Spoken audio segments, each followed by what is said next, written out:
ठाणे जिल्ह्यातील राजकीय वर्तुळात चर्चेचा विषय ठरलेल्या प्रकरणात एमआयएमच्या सहर शेख यांनी अखेर लिखित स्वरूपात माफी मागितल्याची माहिती भाजप नेते किरीट सोमय्या यांनी दिली आहे. मुंबईला हिरवे बनवण्याच्या वक्तव्यावरून हिंदू समाजाच्या भावना दुखावल्याचा आरोप करत भाजपाकडून तक्रार दाखल करण्यात आली. किरीट सोमय्या यांनी सांगितले की संबंधित चिथावणीखोर भाषणाबाबत पोलिसांकडे तक्रार केल्यानंतर सहर शेख यांना 2 वेळा पोलिसांनी चौकशीसाठी बोलावले होते. या कारवाईनंतर सहर शेख यांनी आपली भूमिका स्पष्ट करत लिखित माफी सादर केली आहे. माफीनाम्यात सहर शेख यांनी म्हटले आहे की कुणाच्याही भावना दुखवण्याचा माझा इशारा नव्हता, त्यामुळे मी क्षमा मागत आहे. हिरवा हा माझ्या पक्षाचा झेंडा असला तरी भारताच्या तिरंग्यासाठी आयुष्यभर काम करणार आहे. या पार्श्वभूमीवर किरीट सोमय्या यांनी स्पष्ट केले की सहर शेख या केवळ 22 वर्षाच्या तरुणी असून त्यांनी माफी मागितल्यामुळे भाजपाने त्यांचा माफीनामा स्वीकारला आहे. मात्र त्यांनी याच वेळी एमआयएमच्या वरिष्ठ नेतृत्वावर गंभीर आरोप केले.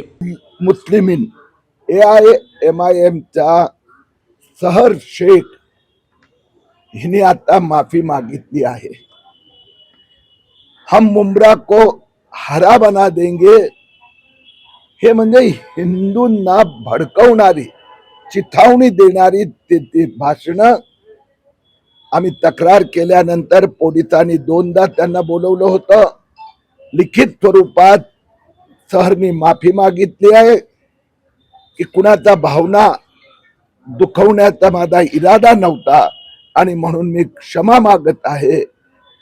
माझ्या दृष्टीने हा माझा पक्षाचा झेंडा, पण भारताचा तिरंगासाठी मी आयुष्यभर काम करणार. शहर तरुण असल्यामुळे आम्ही पण तिचा माफीनामा स्वीकारला आहे.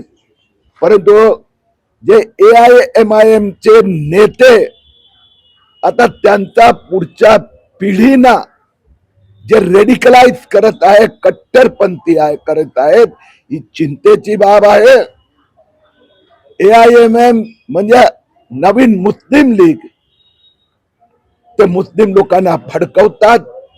त्यांचा प्रयत्न मालेगावला त्यांनी हिरवं केलं, मानकोटला हिरवं केलं, मुंब्राला हिरवं केल्यात जमा आहे आणि आता मुंबईला हिरवं करायचं आहे. ते आम्हाला मान्य नाही. शासनाच्या योजना घेणार मात्र गुणगान हिरवगार करणार असं तुमचं म्हणणं आहे? नाही, तसं नाही. आता झालं ते स्पष्टता, कारण की ते जे भाषण आहेत त्यात कुठलाही झेंडाही नव्हता आणि जाळी नव्हतं. म्हणून त्यांनी स्वतः एक वाक्य लिहिल्यानंतर कबूल केलं की हिंदुस्थानाचा तिरंगा आणि माझ्या या वक्तव्यामुळे भावना दुखावल्या आहेत, मी माफी मागते. 22 वर्षाची तरुणी असल्यामुळे आम्ही पण तिचा खुलासा माफीनामा स्वीकारला. येणाऱ्या काळात MM वाढत आहे, कुठे पाय रोवण्याचं काम करते का महाराष्ट्रामध्ये, आणि येणाऱ्या काळात ते कुठे बदल घडवतील असं देखील चाललं. हे एकटे नाहीये, हे जे मुस्लिम कट्टरपंथी नेते आणि बाहेरून त्यांना मदत येते आणि आता त्यांचा नवीन पिढीला ते बर्बाद करू इच्छित आहेत. भारतीय जनता पक्षाचं जिथे शासन आहे, आम्ही कुठेही भेदभाव केलेला नाहीये. लाडकी बहीण म्हणजे शिंदे आणि देवाभाऊंची लाडकी बहीण असं नाही, मुस्लिम असो हिंदू असो सगळ्या बहिणी लाडक्या, रेशनिंग असो, कुठलीही योजना मोदी सरकारने पण. परंतु हे कट्टरपंथी जे भडकवण्याचा प्रयत्न करीत आहेत आणि येत्या काही वर्षात त्यांना मुंबईला मुस्लिम मुंबई बनवायचं आहे, ते आता त्याच्या विरोधात देवेंद्र फडणवीस सरकार अब मैदान में.